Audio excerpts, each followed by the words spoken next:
جس کو آپ نے آزاد کرایا ہے. حضرت بلال حبشی رضی اللہ عنہ کو جنہوں ابو بکر صدیق نے آزاد کرے. میں ایک شارٹ واقعہ بناتا ہوں. ابو بکر صدیق نے حضرت بلال حبشی رضی اللہ عنہ کو آزاد کرا کے نا آزاد کر دیا. تو بعد میں میرے آقا نے جنہوں وصال فرمایا ابو بکر صدیق دور خلافت بیٹھے. ابو بکر صدیق رضی اللہ عنہ نے جنہوں بلال کو حکم دیا جدو آپ کو چھوڑ کے مدینہ ٹر گئے تھے. واپس میں حضور صلی اللہ علیہ وسلم کی زیارت آئی. آپ مدینے آئے. ایک بہت بڑا لمبا واقعہ میں ارشاد کا بتا رہا ہوں. ابو بکر صدیق رضی اللہ عنہ فرمایا بلال آج اذان تو سنا. ابو بکر صدیق رضی اللہ عنہ بلال حبشی رضی اللہ عنہ فرمایا کہ ابو بکر صدیق جب آپ نے مجھے خرید کر آزاد کیا تھا تو آپ نے اپنی غلامی کے لیے آزاد کیا تھا یا رب کی رضا کے لیے آزاد کیا تھا؟ ابو بکر صدیق رضی اللہ عنہ خاموش ہو گئے. فرمایا میں نے آپ کو خرید کے رب کی رضا کے لیے آزاد کیا تھا. پچھلے جمعے میں نے ایک بڑھیا کا واقعہ سنایا تھا کہ حضرت زنیرہ رضی اللہ عنہ ابھی 5 یا 6 مسلمان ہوئے تھے کہ جس بی بی نے کلمہ پڑھا تھا میرے نبی علیہ الصلوۃ والسلام کا چہرہ تک کے. اور وہ بی بی کی جو کافر تھا اس کو کیا کرتا تھا گلے میں رسی ڈال کے کوڑے کی تو دباتا تھا. آپ نے اور میرے آقا کہتا تھا کہ چھوڑ دو دین اسلام محمد عربی کا. بی بی کہتی مر جاؤں گی محمد کا دین نہیں چھوڑوں گی. سبحان اللہ. مر تو جا سکتی ہوں. پھر ہوا کیا اس نے دبایا تو آنکھیں باہر آ گئی نور چلا گیا. تو کہنے لگے یہ تمہارے لات ہمارے لات عزا نے تمہارا نور چھین لیا ہے. اس بی بی نے کیا جواب دیا تھا؟ فرمایا تمہارے لات عزا کو تو پتہ نہیں ہے میری عبادت کرنے والا کون ہے. تو وہ کہنے لگے اگر تمہارے جس کو تم مانتی ہے جس کے رسول کو مانتی ہے تو کہتی ہے کہ وہ مدد کرتے ہیں پھر ان کو پکار کر تیرے آنکھوں کا نور آ جائے. صحابہ کا عقیدہ یہ ہے. اس بی بی نے پھر ہاتھ اٹھا کے دعا کی یا اللہ اگر میری عزت کا سوال ہوتا میری ذات کا سوال ہوتا تو ہاتھ اٹھا کے کبھی دعا نہ مانگتی. جسم کے ٹکڑے ٹکڑے ہو جاتے. آج تیرے رسول کی عزت کا سوال ہے میری آنکھوں کا نور عطا کر دے. بی بی نے دعا کی اور ادھر دعا کر کے چہرے پر ہاتھ ابھی نہیں پھیرے. رب تعالی نے محبوب کے صدقے بی بی کا نور عطا کر چڑھا. سبحان اللہ. اسی بی بی کو حضرت ابو بکر صدیق نے خرید کے پھر آزاد کیا تھا. ابو بکر صدیق نے وہ ہستی ہیں جنہوں نے جہلیت کے زمانے کے اندر کبھی شراب نہیں پی, کبھی زنا نہیں کیا, کبھی بت پوجا نہیں کی. حضرت ابو بکر صدیق نے 4 سال عمر مبارک تھی.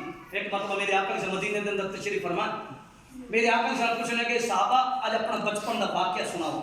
بچپن تو میرے آقا سے سنا دیں تو حضرت ابو بکر صدیق فرمایا یا رسول اللہ میں اپنے بچپن کا واقعہ سناؤں. میرے آقا نے فرمایا سنا. حضرت ابو بکر فرمایا یا رسول اللہ میری 4 سال عمر تھی. میرا ابو قحافہ مجھے بت کھانے لے کے گیا.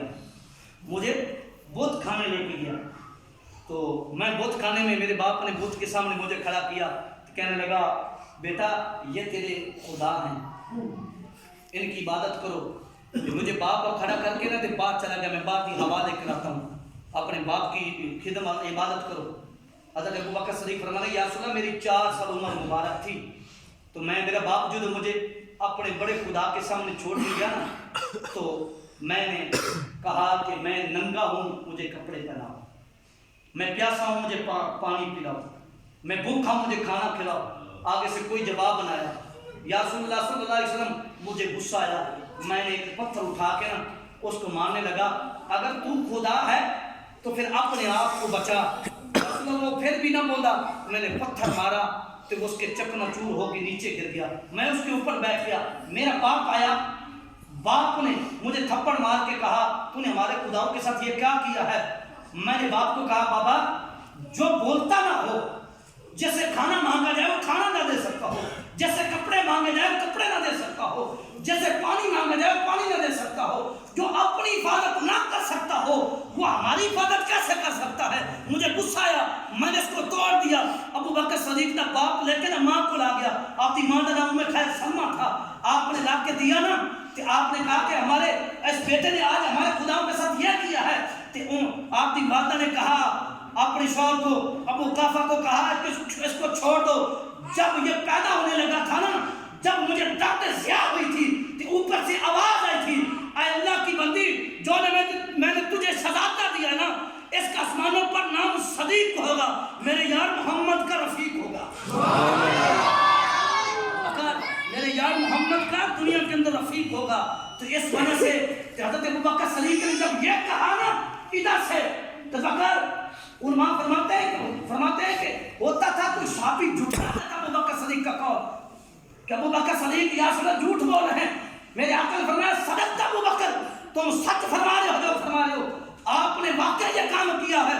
ادھر ابو بکر صدیق نے اپنی بات ختم کی ہے، ادھر سے جبریل امین علیہ السلام آ گئے. فرمایا میرے آقا نے فرمایا جبریل تم کیسے آئے ہو؟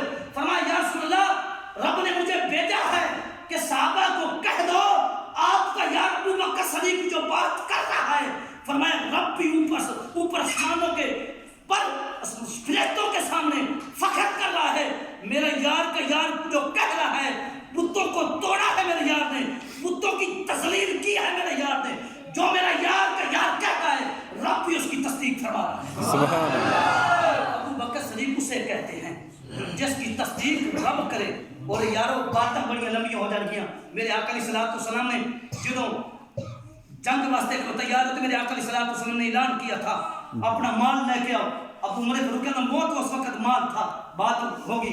حضرت عمر فاروق اعظم نے فرمایا آج میں ہر میدان میں عمر فاروق ابو بکر صدیق جیت جاتا ہے، آج دیکھتا ہوں ابو بکر کیسے جیتتا ہے.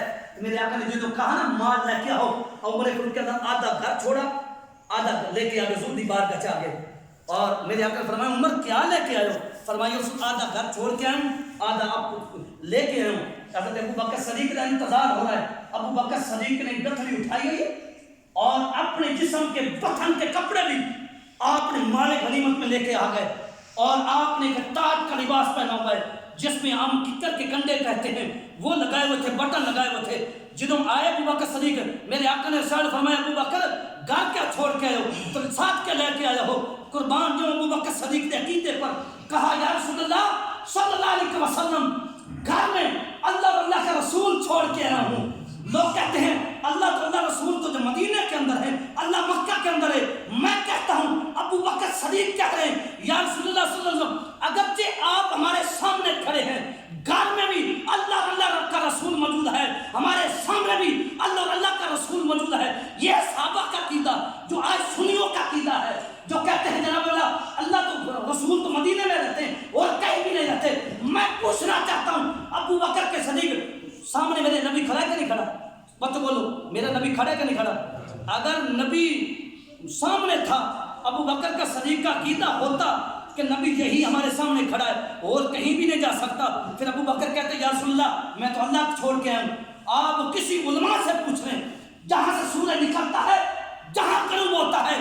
جب ابو بکر صدیق مال لے کے آئے میرے آقا نے پوچھا ابو بکر گھر میں کیا چھوڑ کے آئے ہو؟ ابو بکر صدیق نے یہ نہیں کہا اللہ چھوڑ کے آیا ہوں باقی سارا کو لے کے ہوں. ابو بکر صدیق نے کہا یا رسول اللہ اللہ بھی چھوڑ آیا ہوں، اللہ کے رسول بھی چھوڑ آیا ہوں، باقی جو کچھ تھا وہ سارا کا سارا آپ کے قدموں میں قربان کر دیا. سبحان اللہ. آخری نقطہ میں دینا چاہتا ہوں جب ابو بکر صدیق نے یہ کہا نا تو جبریل امین علیہ السلام آ گئے. جبریل علیہ السلام نے بھی وہی لباس پہنا ہوا ہے تاج جو ابو بکر صدیق نے پہنا ہوا ہے. میرے علیہ السلام بڑے حیران ہوئے جبریل کو دیکھنے لگے. جبریل آج تم نے کون سی صورت بنائی ہوئی ہے؟ تو حضرت جبریل صلی اللہ علیہ وسلم کہنے سونیا صرف میں نے ہی نہیں بنائی، آپ ذرا نگاہیں تو اٹھائیں، نگاہیں تو اٹھائیں.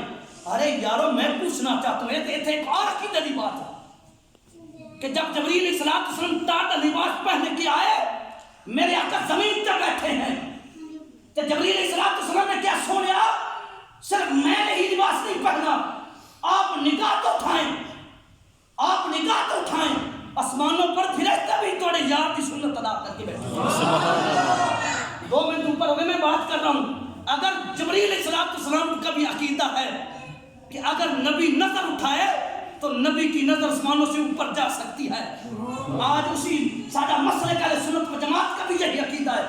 میرا اگرچہ نبی گنبد خضرا کے اندر لیتا ہوا ہے، اگر میرا نبی نظر اٹھائے گنبد خضرا بھی لیتے حضور کا غلام درود پڑھے مشرق کے کہڑے کنارے تے بھی کھڑا ہو کے پڑھے گا.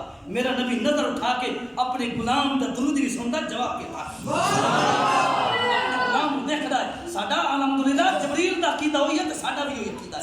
اس کو مسئلے کا سنت جماعت کہتے ہیں جو میں نے بیان کیا. اللہ تبارک کرنے کی توفیق عطا فرمائے.